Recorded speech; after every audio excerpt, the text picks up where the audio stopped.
Well, that was annoying. With 100% of precincts in, the Penguins fall in a shootout to the New York Islanders on the road tonight, starting a 3-game trip on a downer, really, to be honest, after some pretty good play for the majority of the night. I'm Matt Gajtka. This is Penguins Postgame on the National Hockey Now YouTube channel. Also, thank you to those watching on the Pittsburgh Hockey Now Facebook page. And you can support Pittsburgh Hockey Now by sending stars to the Facebook page. Stars help us maintain the most and best hockey content coming to you. Dan Kingerski is at UBS Arena. Almost said USB Arena. It's UBS Arena on Long Island. He'll have his post-game coverage, maybe a video, as well as his usual written reports on what he gleans from both the locker room and also from his vantage point there in the press box in the Islanders' gleaming new facility. And the Penguins were set to spoil the election night party. They were up 3-1 midway through the third period, but a power play goal for the Islanders gets them back into it. And then J.G. Pageau takes advantage of a fortunate bounce off the stick of Sidney Crosby, scores to tie it. Each team has almost a full power play opportunity in overtime. Neither team can convert, and the Islanders score the only goal of the shootout, courtesy of Bo Horvat, tucking a backhand under Alex Nedeljkovic's pad. Shootouts just continue to deliver that sinking feeling for the Penguins, don't they? As they fall to 5-7-2 on the season, 2-4-2 away from home. Yes, the point streak does extend to 3 games, but at this point of the year, with the crap start they got off to, they need to string together wins, not just points, in order to get back into the chase. Although in the Eastern Conference, it's a big mushy middle right now. I was just checking out the standings, and there's this metric out there, or this factoid, that teams that are more than 4 points out of the playoffs, or I think it's 4 points or more out of the playoffs on November the 1st, miss the playoffs 90% of the time. I think we're all realizing the Penguins are a long shot to make the postseason this year, it seems like, even though we're only about 15% of the way into the season. But the Pens were actually not 4 points out of the playoffs, even with the bad results they've gotten over the majority of this opening stretch. So that just tells you how mediocre the East is, especially just in general, the NHL. There were just a couple of teams for which that axiom, that 4 points out fact, applied. So they're not dead yet, but games like this continue to frustrate, don't they? As the Penguins had edges in shot attempts, shots on goal, scoring chances, high danger chances, expected goals. It was all in their favor, whether it be 5-on-5 or all situations, and they still couldn't get it done. And protecting leads continues to be an issue. Yes, they got the penalty kill in overtime, but they didn't get the penalty kill midway through the third period, and that gave the Islanders some life. Just after Michael Bunting scored his first goal of the season, looked like he had sealed the deal at 7:44 of the third, but Simon Holmstrom puts in a PPG. Nice move by him, but the Pens can't get the penalty kill about midway through, like I said, and then a couple of minutes later, J.G. Pageau buries one up under the crossbar. So the Penguins had leads of 1-0, 2-1, and 3-1 in this game, and they lose in quotes, 4-3. Feels more like a tie if you get through overtime, but of course the Islanders do pick up the extra point. And unlike the shootout loss to Calgary earlier in the year, this one does matter because the Islanders are in the Eastern Conference, so you do concede an extra point to the Isles if there does end up being any kind of playoff chase. Don't laugh. I'm not saying I necessarily believe they're going to be in the playoff chase, but I can't exactly concede on November the 5th, can I? There's another election reference. Concessions. Concessions, precincts. I don't know why we just can't have the votes all counted. Tonight reminded me why sports are so satisfying compared to something like politics, where you only get data points in politics maybe twice a year if you're lucky, with a primary and a general. In sports, we're getting new results each and every game. And in hockey, that's 82 times a year.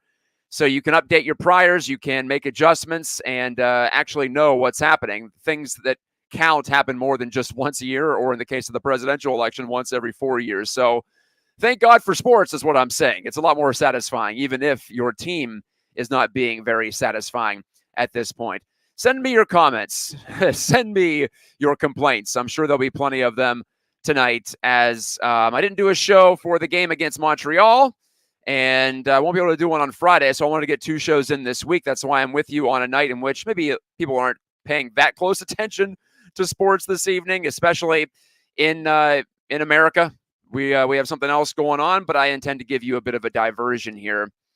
And I do want to talk about the fact that Penguins' top line continues to do exceedingly well. Once again, they generate an even strength goal, and then Malkin scores on the power play too.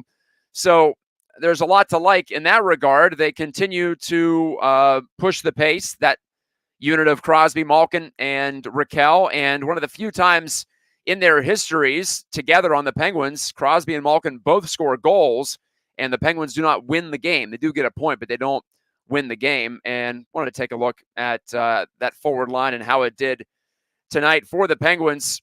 Actually, not quite as territorially dominant. They were just 12-10 in their favor in shot attempts, 7-4 in shots on goal. And when you talk about goals for percentage, or pardon me, expected goals for percentage, right around 58%. So still pretty good. Actually, that Achari, Bunting, and Puljujarvi line, Jesse Puljujarvi getting back in the lineup, and they created a goal as well, as I discussed. No offense to Valtteri Puustinen, but for me, Puljujarvi just brings more. And not that it has to be either or, but both are kind of skilled guys who shoot right-handed. So they're in a similar spot, a similar role on the team. And at this point, with players coming back, guys like Blake Lizotte, for instance, who continues to show me something. I like what he has put out there, and maybe he has the makings of an effective bottom six forward for the Penguins. But I want to see more of Jesse Puljujarvi, and he gets an assist tonight as he returns after a couple of healthy scratches. So I'm beseeching Mike Sullivan and the coaching staff, please keep him in the lineup because he delivers yet again. He just gives you an element of size and speed and skill, all three, the three S's, right? We like all three of those, and especially when they're put together in a single package. And the thin Puljujarvi, I think, is continuing to be a value pickup for the Penguins. So keep him going. The problem is the Penguins essentially have three third lines, maybe even a couple of fourth lines if you're not being so generous. But I do think there are plenty of competent bottom six checking line type players on this team. You add Lizotte to Kevin Hayes, Anthony Beauvillier, Cody Glass, Lars Eller. I think Puljujarvi is one of those, even though ideally back in his prospect days, he profiled more as a top six guy. I'm not sure he is that necessarily, but he can bring some skill to your bottom six. You need skill in your bottom six these days if you want to be a good team. Noel Achari, Michael Bunting, if he's not paired with a superstar center, he's definitely a bottom six type of guy. So the Penguins have plenty of guys to play the depth roles. That's no issue for them at the moment. Excuse me. Allergy season for me in the fall. The problem is they really don't have a second line at the moment. It didn't hurt them too much tonight. Maybe you could argue until late. And maybe late in these games is when we're going to start to see some of the wear on Crosby, Malkin, and Raquel from just carrying the load throughout much of the game. But in their defense, it should have been enough tonight. 3 goals should have been enough, especially with a 2-goal lead with about 10 minutes left in the game. So, like I said, quite disappointing, quite deflating, especially against the divisional foe. The Penguins playing 3 divisional opponents on the road consecutively this week. They've got Carolina, who looks outstanding to start the year, and they've got Washington surprisingly good on Friday. So this looked like it was the opportunity. This looked like it was the game to get a couple of points, and the Pens just couldn't cash it in. So another lost opportunity, not quite as bad as the Vancouver game, not quite as bad, for instance, in terms of effort as the first Carolina game at home, where they were totally blown out. Of course, we've seen them get dominated by the Rangers as well. This result feels about right because they and the Islanders feel similarly disappointing this year. And I've seen many people note, myself included, on social media that the Penguins are the NHL's litmus test right now. If you're good or you think you're good, you better beat them or you will beat them. If you're not so good, you're probably going to lose to the Penguins. They're right in the middle. And even though they are technically under 500, well, they have gotten points in 7 out of 14 games, 5 wins and 2 shootout losses, and the 7 regulation losses. So in a way, they've been productive in half their games. So they're right around dead level, break even. Not that that's good in the NHL. You got to be a little bit better than that if you do want to challenge for the playoffs, because in the NHL, with the way they allocate points, 500 is not the real 500. You got to be a little bit above it. It's like 550 has to be the break-even point in your mind. You can't just say, like I did, justifying things and trying to find that silver lining, that 5, 7, and 2 is actually pretty close to 500 because it's really not in the grand scheme. And the Penguins tied with The New York Islanders right now, after that decision tonight, 12 points each. They're in 5th place, tied for 5th in the Metro, 4 points behind the Caps, 5 behind the Rangers. But when you talk about first team out of the playoffs, well, the Bruins are currently holding that 8th final spot at 13 points. So the Penguins are still just 1 point out of the Eastern Conference playoffs. How wild is that? It feels like they don't deserve to be, but feels got nothing to do with it, and deserved has got nothing to do with it, to borrow a phrase right now. But what stings for the Penguins is they've played 14 games. Other teams are starting to catch up. They're not quite an outlier in that category anymore. They've got 14. A couple other teams have played 14. The Devils have played 15. But you've still got the majority of teams in the Eastern Conference who played fewer games than them. So it's not quite as it seems. The Penguins are maybe, if you had to adjust for points per game, they're maybe a point back of where they stand right now, maybe a position back of where they stand. Perhaps you would put them behind the Blue Jackets, who have 11 points in 11 games. The Penguins have 12 points in 14 games. So still on the outside looking in. And you didn't need me to tell you that. But games like this don't help. You get 1 point. That is significant. I don't want to minimize that. I think a lot of us hockey fans do minimize that.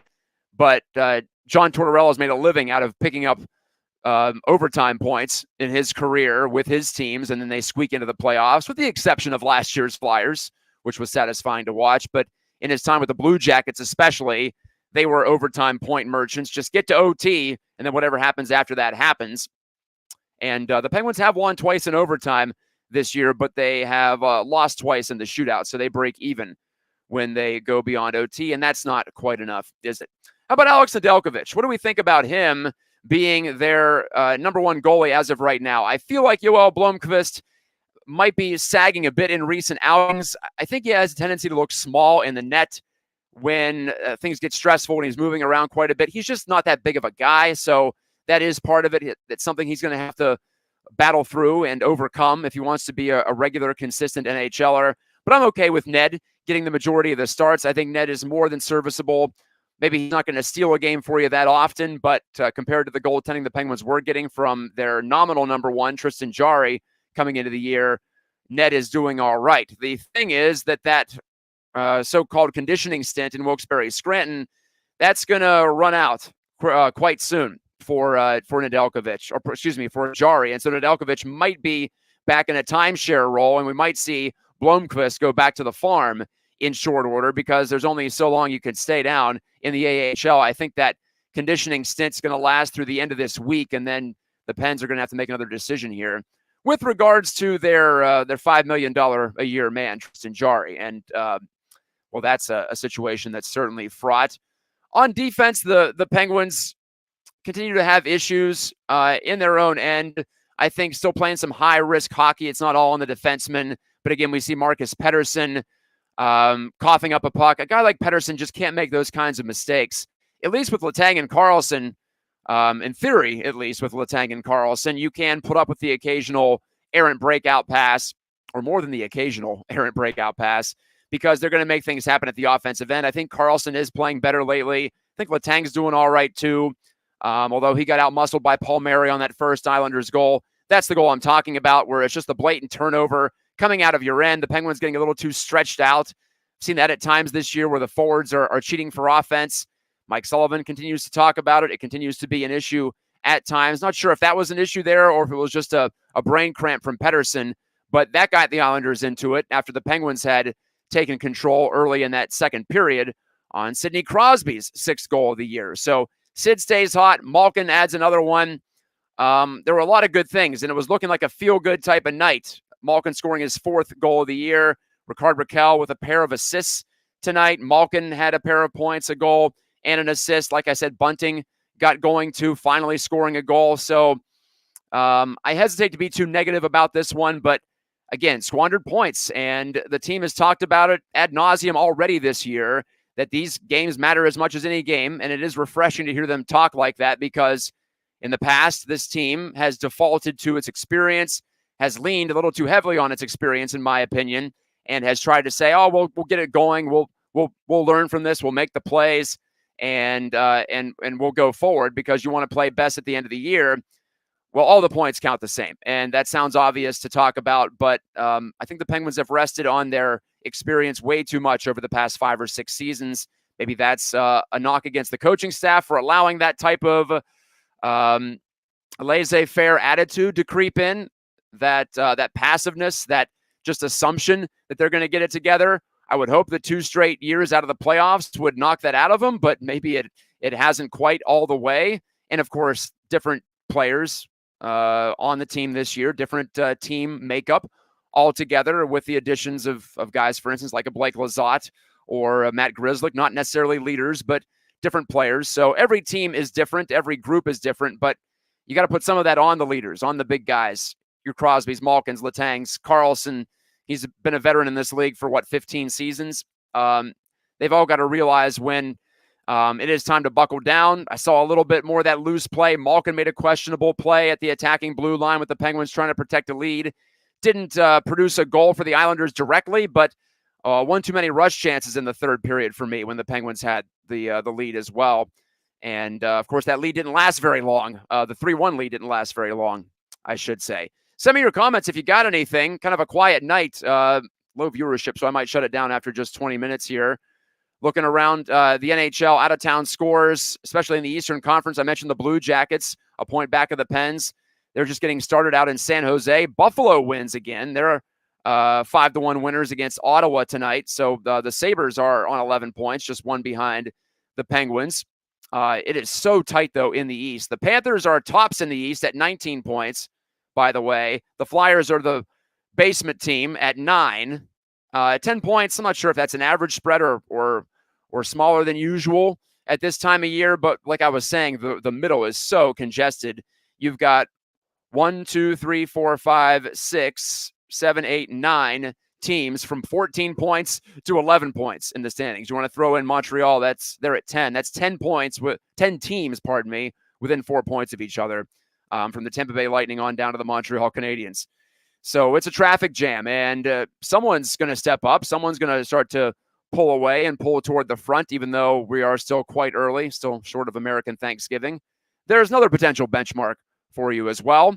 But anyway, Toronto wins tonight 4-0. They beat Boston. The Bruins 6-7-1. They're one of the teams that is sagging into that mushy middle. Calgary beats Montreal in overtime, so the Habs get a point, but that's it. The Hurricanes continue their torrid start. They're at 9-2 on the season. Maybe not looking forward to that matchup on Thursday so much. Well, I am in a way, because I want to see if the Penguins can improve on last week's performance, or was that 2 weeks ago now? Either way, that was a really depressing performance against the Hurricanes, more of what we've seen against the Hurricanes for the Penguins in recent years. The Blues beat the Lightning in regulation, so yeah, the East remains lackluster. Also out west, Winnipeg continues to impress. They're 11-1. They're the top team in the NHL right now. The Jets outscore Utah 3-0. Utah's fallen off. Maybe I cursed them by following a little too closely. They're 5-4-3 after a good start. And LA beats Minnesota 5-1. Here it was 4-3 for the Islanders. And I might just say goodnight here. Just the 3 viewers live on YouTube. We've got a few more on Facebook. But again, a reminder to like and subscribe National Hockey Now. If you like these shows, please continue to tune in. And you can always watch after the fact, right? I'm not going to be offended if you're not here live. What's important is you're accessing the content. As always, Dan's got his post-game videos and his live chats. And our guy Francis Anzalone continues to provide the X's and O's breakdowns, which for me are revolutionary to see that level of detail from an actual honest-to-God coach available to the public. So enjoy those. I'm really happy that we have FA, as we call him, on the channel. Also, like and favorite, or excuse me, send a star on Facebook. Got to get my terminology down there for Facebook. Follow our page, Pittsburgh Hockey Now, on Facebook. All right, this is Matt Gajtka saying good night on this election night. I guess you can get back to watching the returns with Steve Kornacki and company. And I will talk to you on Thursday after the Pens match up against Carolina.